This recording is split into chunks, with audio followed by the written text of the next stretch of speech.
Em Mateus capítulo 5, de 1 a 3, diz: Vendo Jesus as multidões, subiu ao monte, e como se assentasse, aproximaram-se os seus discípulos, e ele passou a ensiná-los, dizendo: Bem-aventurados os humildes de espírito, porque deles é o reino dos céus. Feche seus olhos, vamos orar. Senhor, nós abrimos o teu livro, reconhecendo toda a nossa incapacidade de entender o que está escrito, se não houver revelação espiritual. O Senhor resolveu esconder os teus mistérios dos sábios e entendidos e revelar aos pequeninos.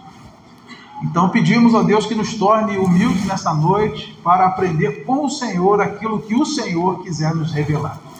Prepara a nossa alma para receber esse alimento maravilhoso e que a tua palavra mude as nossas vidas, como tem mudado diariamente desde o dia que nós te conhecemos. Que a tua igreja possa ouvir o que precisa nessa noite e que não haja qualquer perturbação nesse ambiente. É o que nós te pedimos em nome de Jesus. Amém. Adorar é colocar Deus no centro. É sobre isso que eu quero compartilhar com a igreja nessa noite. Adorar é colocar Deus no centro. A Bíblia revela um Deus que está assentado no trono de todo o universo. E tudo que existe gravita em torno dele para fazer a sua vontade e adorá-lo. Esse é o Deus que a Bíblia revela para nós. João teve essa visão de um trono posto no céu, nesse trono alguém sentado e tudo ao redor dele dando glória. Porque de fato Deus é merecedor de toda honra, de toda glória e de todo louvor. Mas o que nós vemos hoje, na sociedade moderna, no mundo que nós vivemos? Hoje o ser humano está sentado no trono e quer que tudo gravite em torno dele para fazer a sua vontade. Inclusive Deus. Hoje, ao invés de nos colocarmos na presença de Deus, para que Ele cumpra em nós os seus propósitos, nós queremos usar Deus para cumprirmos os nossos desejos, os nossos propósitos. Isso é uma inversão completa de valores. E esse texto que nós lemos é um princípio bíblico, o princípio da adoração.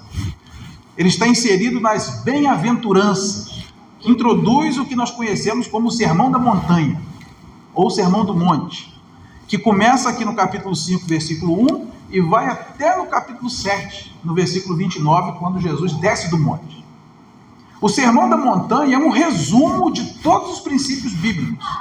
É recomendável, inclusive, que o crente leia o Sermão da Montanha pelo menos uma vez por mês, porque ele traz todos os princípios bíblicos sintetizados.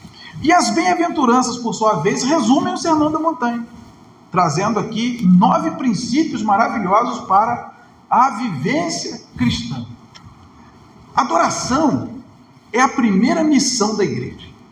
Nós, às vezes, erramos essa resposta. Quando nos perguntam qual é a primeira missão da igreja, a gente diz, a evangelização. Não. Evangelização é o primeiro serviço da igreja. Porque missões só existem porque adoração não existe. Missões, evangelização, nada mais é do que buscar os adoradores que Deus procura para que ele tenha a adoração que merece. Porque só há uma coisa que Deus procura nesse mundo: adoradores. Está lá em João capítulo 4, versículos 23 e 24. Deus procura adoradores que o adorem em espírito e em verdade. Nós observamos que tem muita gente procurando Deus para atender a algum interesse. Mas nós podemos nos colocar numa posição de sermos procurados por Deus. Deus procura adoradores. Em 2 Crônicas está escrito que Deus passa com seus olhos por toda a terra, procurando adoradores, a fim de mostrar-se forte àqueles cujo coração é totalmente dele. E adoração não é aquilo que cantamos para Deus. Adoração não é o que fazemos para Deus. Adoração é o que nós vivemos para Deus. Nós devemos viver para a glória de Deus, como Paulo escreve em 1 Coríntios: quer comais, quer bebais, quer façais qualquer outra coisa, fazei para a glória de Deus. Vai muito além do que um momento de louvor na hora do culto. Adoração tem a ver com rendição total, completa, irrestrita e absoluta a Deus. A adoração é colocar Deus no centro de tudo que nós temos e de tudo que nós somos. O primeiro princípio ensinado pelas bem-aventuranças é que o adorador é alguém humilde de espírito. A palavra original aqui é pitocopneuma. Quando aqui diz um pobre, não é um pobre assim igual a gente. Não é nem aquele pobre, mais pobre que a gente conhece. É alguém absolutamente miserável. A tradução literal diz: alguém que rasteja na mendicância, que pede esmola, desamparado, impotente, indigente, destituído de riquezas, destituído de aprendizado, de cultura, que nada tem para si e muito menos para oferecer a alguém. O pitoco é como se fosse um morador de rua que não tem um jornal velho para se cobrir. Ele só vai ter se alguém der. É alguém que não tem absolutamente nada. E a Bíblia diz que quem se põe assim diante de Deus, reconhecendo a sua insuficiência total, é feliz e conheceu o que é o reino de Deus. O humilde de espírito é alguém que se reconhece absolutamente desprovido de qualquer mérito pessoal, reconhecendo que tudo vem das bondosas mãos de Deus. Assim é o verdadeiro adorador. Ele sabe que é totalmente carente espiritualmente e por isso ele vive em completa dependência de Deus. O adorador coloca Deus no centro da sua existência e vive para a glória desse Deus. Como está escrito em Marcos 12:30. O adorador vive para amar ao Senhor de toda a tua alma, de toda a sua força, de todo o seu entendimento, de todo o seu coração. O adorador não tem direitos. Ele rendeu completamente a sua vontade e os seus requerimentos à soberania do Deus que ele adora. Alguém que se coloca numa condição absoluta de subserviência, de submissão. Feliz é o ser humano que entende isso, que não tem de si mesmo nada. Ele entende que tudo que ele é, que tudo que ele tem, vem do Senhor. Esse é alguém humilde de espírito, pobre de espírito. E a Bíblia diz que o adorador entendeu o que é o reino de Deus. Reino dos céus e reino de Deus se refere à mesma coisa. É todo espaço onde o domínio do Senhor é reconhecido. Esse é o reino dos céus, é o reino de Deus. Na verdade, Deus não precisa que ninguém reconheça o seu domínio sobre nada, porque no final todos terão que adorar, todos se tornarão adoradores do Deus vivo no final. Isso está lá em Filipenses capítulo 2. Todo joelho se dobrará e toda língua confessará que Jesus Cristo é Senhor. Mas nós estamos na dispensação da graça, onde essa adoração precisa ser espontânea, voluntária. E nós somos convidados hoje a fazer essa rendição a Deus. E Jesus disse que quando ele veio, o reino de Deus estava chegando. Está lá em Mateus capítulo 12, 28. É chegado o reino de Deus sobre vós. Quando Jesus nos ensina a oração chamada oração do Pai Nosso, em Mateus capítulo 6, versículo 10, ele diz: venha o teu reino, seja feita a tua vontade, assim na terra como no céu. Deus nos dá a oportunidade de fazer na terra aquilo que já existe no céu. E quando nós entendemos isso e entramos nesse reino, acontece o que Paulo escreve aos Colossenses, no capítulo 1, versículo 13 e 14. Ele nos transporta do império das trevas para o reino do Filho do seu amor, que nada mais é do que o reino dos céus, o reino de Deus. Sem Cristo, o que resta é o império das trevas.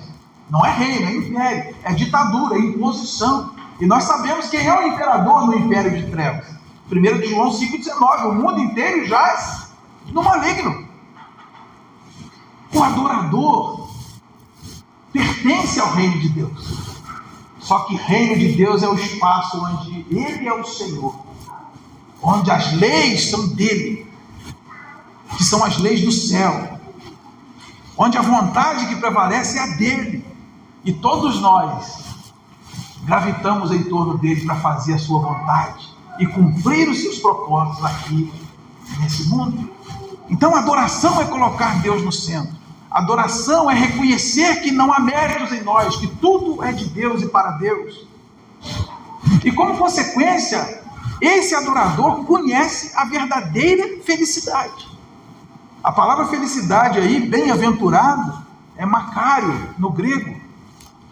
Aquele que se coloca como pobre de espírito, que se rende a Deus e coloca Ele no centro. Não parece estranho que agora ele seja feliz? Porque ser feliz não é fazer tudo o que eu quero. Ser feliz não é realizar todos os meus sonhos, meus desejos, meus projetos.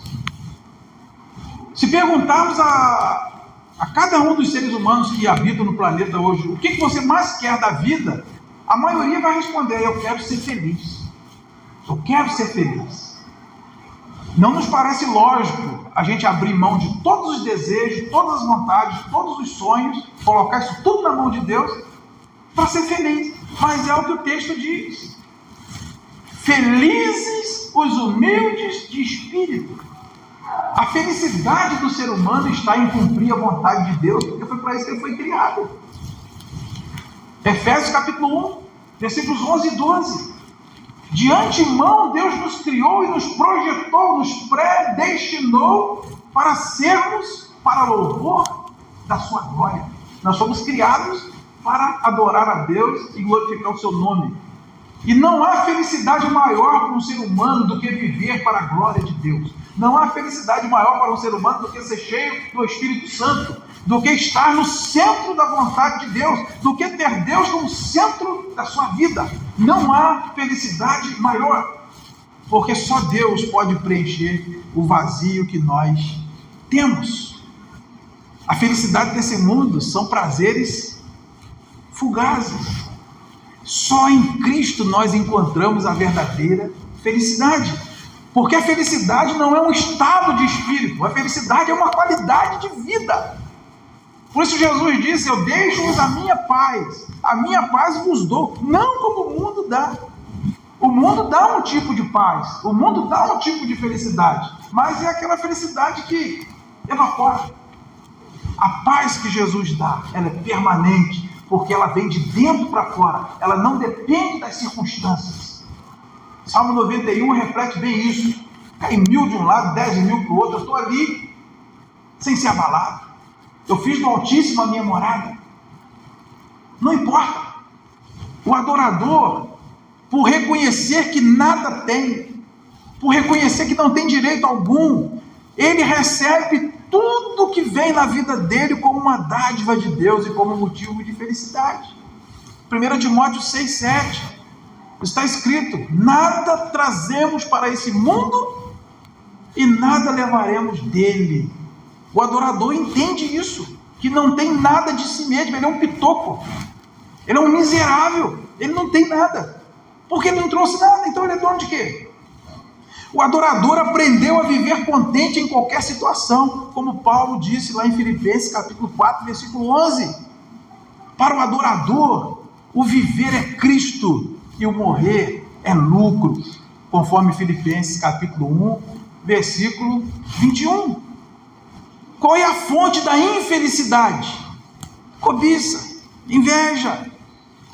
A gente quer ser, a gente quer ter, a gente quer fazer, e para isso a gente briga, a gente guerreia, e nada temos, ao passo que o adorador pede a Deus, não para esbanjar nos seus prazeres, ele pede porque ele quer que se cumpra na vida dele aquilo que está projetado no céu. O adorador pede: seja feita a tua vontade na minha vida, como é feita no céu. E ele sabe que quando Deus diz sim, é porque ele é bom, e quando ele diz não, é porque ele é bom também. Deus dá e Deus tira em todas as coisas. Louvado seja o nome do Senhor. Esse é o adorador. Ele não reivindica nada de Deus. Ele não faz campanha para botar Deus na parede. Porque o que importa para o adorador é que Deus esteja no centro da vida dele. Então, queridos, concluindo, nada resta para nós, meros mortais, a não ser nos render a Deus em adoração. Se Deus existe, Ele é Senhor e está no trono do universo, nós só podemos ter duas atitudes em relação a Ele. Ou nós o rejeitamos e nos rebelamos contra Ele, ou nós o adoramos, o colocando no centro da nossa vida. Nós fomos criados por Deus para o louvor da sua glória. E a nossa vida só faz sentido se vivermos como adoradores desse Deus vivo e maravilhoso. Você gostaria de colocar Deus no centro da sua vida hoje?